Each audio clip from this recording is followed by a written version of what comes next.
नमस्कार दोस्तों, स्वागत है आपका आपके अपने YouTube channel alpha wealth research में। लास्ट वीडियो में हमने डेरिवेटिव मार्केट के बारे में बात करी थी। हमने उसमें फ्यूचर देखा था। मैंने आपको हेजिंग भी बताया था कि डेरिवेटिव्स हम हेजिंग के लिए यूज़ करते हैं। हेजिंग के लिए कैसे यूज़ कर रहे थे कि उसमें मैंने एक एग्जांपल दिया था, जैसे हमने रिलायंस का शेयर खरीदा, उसके हमने फ्यूचर सेल कर दिए, इस टाइप से एक एग्जांपल दिया था। आज हम लोग बात करते हैं ऑप्शंस के बारे में कि ऑप्शन मार्केट क्या होता है, ऑप्शंस बेसिकली होते क्या है और हम क्यों यूज़ करते हैं। तो जो ऑप्शंस है, जैसे हमने फ्यूचर देखा था, फ्यूचर में मैंने आपको मार्जिन भी बताया था। तो मैं पहले आपको ऑप्शन एक्सप्लेन करता हूँ कि ऑप्शन क्या होता है, एक एग्जांपल से देखते हैं और उसके बाद फिर इनमें डिफरेंस भी देखेंगे कि फ्यूचर और ऑप्शन में डिफरेंस क्या होता है। अगर दोनों हेजिंग कॉन्ट्रैक्ट है, दोनों कॉन्ट्रैक्ट है, दोनों हम हेज के लिए यूज़ करते हैं, तो इन दोनों में डिफरेंस क्या है फिर। तो ये सारी चीज़ें भी देखेंगे, ठीक है। और फिर ऑप्शन को हम थोड़ा डिटेल में पढ़ेंगे, फ्यूचर को भी और ऑप्शन को भी हम दोनों को थोड़ा डिटेल में पढ़ेंगे।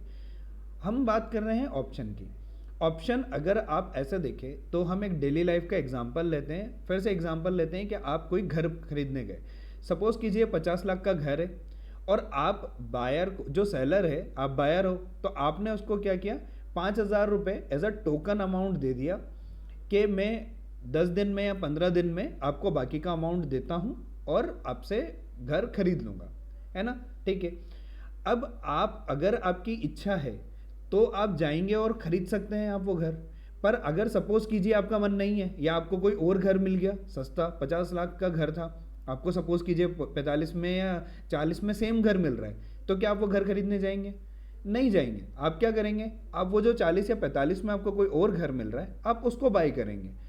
तो यहाँ पे क्या हुआ, जो आपका टोकन अमाउंट है, जो आपने टोकन अमाउंट दिया था 5,000, वो आपका चले जाएगा, वो वापस नहीं करेगा। उसको बोलते हैं हम प्रीमियम, कि आपका एक प्रीमियम था जो आपने उस घर के लिए पे किया और वो आपका प्रीमियम चले गया है, अगर आप नहीं खरीदने जाते हैं। और अगर आप खरीदने जाते हैं तो आपको बिल्कुल राइट है, आप वो घर खरीद सकते हैं। तो अगर हम ऑप्शन मार्केट की बात करें या ऑप्शन कॉन्ट्रैक्ट की बात करें, तो ऑप्शन कॉन्ट्रैक्ट का बेसिक रूल यही होता है कि यहाँ पे जो बायर है उस पर कोई ऑब्लिगेशन नहीं होता है।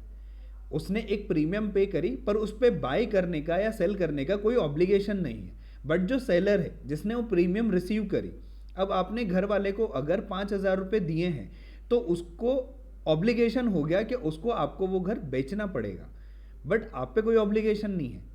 तो सेम यहाँ पे बायर पे या सेलर पे कोई ऑब्लिगेशन नहीं होता, जो प्रीमियम रिसीवर होता है। अब वो बाय सेल दोनों में होता है इसलिए, बट यहाँ पे अगर आपने घर बाय कर रहे तो बायर पे कोई ऑब्लिगेशन नहीं है, ऑब्लिगेशन सेलर पे हो जाता है। ये एक बेसिक रूल है या एक बेसिक बोल सकते हैं कि कॉन्ट्रैक्ट का, ऑप्शन कॉन्ट्रैक्ट में हम बेसिक रूल्स है। अब यहाँ पे अगर हम देखेंगे, इसमें अगर हम स्टॉक मार्केट में ऑप्शंस कैसे देखते हैं, तो ऑप्शन के लिए मैं यहाँ पे आपको एक चार्ट दिखा रहा हूँ। ये आपको रिलायंस का चार्ट है। यहाँ पे आप देखो, ये रिलायंस का चार्ट है और यहाँ पे मैं आपको दिखा रहा हूँ, ये रिलायंस के ऑप्शन का चार्ट है ना। रिलायंस 25 नवंबर, ये इसकी एक्सपायरी डेट है। मैं इसमें एक्सपायरी, प्रीमियम, स्ट्राइक प्राइस, सारी चीज़ें इसमें, ओआई, हर एक चीज़ के बारे में हम डिटेल में अलग अलग वीडियो में बात करेंगे। अभी हम सिर्फ ऑप्शन समझ रहे हैं, तो मैं यहाँ पे आपको ऑप्शन का वो दिखा रहा हूँ। ये हमने रिलायंस का, यहाँ पे आप रिलायंस देख रहे हैं, रिलायंस का करेंट भाव अगर 1540 रुपये चल रहा है, तो उसके जो 1490, या फिर यहाँ पे मैं दूसरा ऑप्शन कॉन्ट्रैक्ट देख लूँ, यहाँ पे आपको मल्टीपल स्ट्राइक प्राइस दिख जाती है। जैसे यहाँ पे 1490 दिख रहा है, यहाँ पे आपको 1500 दिख रहा है, और यहाँ पे आपको दोनों चीज़ें दिख रही हैं। यहाँ पे एक साइड आपको कॉल दिखेगा और एक साइड आपको पुट्स दिखेंगे। तो अभी हम सिर्फ कॉल की बात कर रहे हैं। यहाँ पे अगर आप बाय करते हैं तो यहाँ पे आप देख रहे हो इसका प्राइस जो है, अगर हम अभी इसकी बात करें तो अभी अगर आप देख रहे हैं यहाँ पे, तो 30 रुपये के आसपास, 25 रुपये के आसपास इसका प्राइस चल रहा है ना। तो ये आपका क्या हो गया, ये हमारा एक ऑप्शन कॉन्ट्रैक्ट हो गया, जिसको अगर मैं रिलायंस का, और यहाँ पे मैं आपको एक और चीज़ दिखाता हूँ, अगर मैं इस कॉन्ट्रैक्ट को बाई करने जाता हूँ तो मुझे कितनी क्वांटिटी बाई करनी होगी। अगर इसको मैं बाई करूँ तो मैंने आपको लास्ट वीडियो में लॉट साइज़ बताया था कि यहाँ पे लॉट साइज़ चलता है, क्वांटिटी यहाँ पे लॉट साइज़ चलता है। इसका एक लॉट में 500 क्वांटिटी है, ठीक है। यहाँ पे अगर आप मल्टीपल करेंगे तो मैं 500, 1000, 1500, 2000 इस टाइप से खरीद सकता हूँ, मतलब 1, 2, 3, 4 लॉट खरीद सकता हूँ, ठीक है। अब यहाँ पे आप मार्जिन देखोगे तो आपको एक लॉट खरीदने के लिए 13,000 रुपये की ज़रूरत पड़ रही है, जिसमें वहाँ पे 500 क्वांटिटी आ रही है।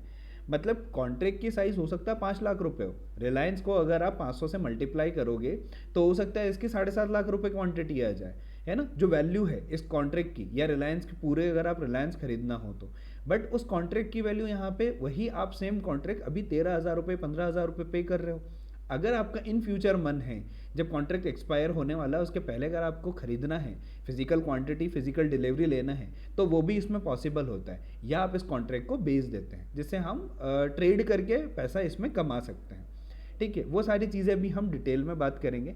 अभी सिर्फ हमें कॉन्ट्रैक्ट जो ऑप्शन है उसको समझना है, तो अभी आप कॉन्ट्रैक्ट को देखिए। अगर नेक्स्ट वीडियो में हम फ्यूचर और ऑप्शन में क्या डिफरेंस होते हैं वो बात करेंगे, फिर ऑप्शन को धीरे धीरे हम डिटेल में समझेंगे, एक एक इसकी एक एक टर्मिनोलॉजी को भी देखेंगे और एक एक चीज़ के बारे में डिटेल में बात करेंगे।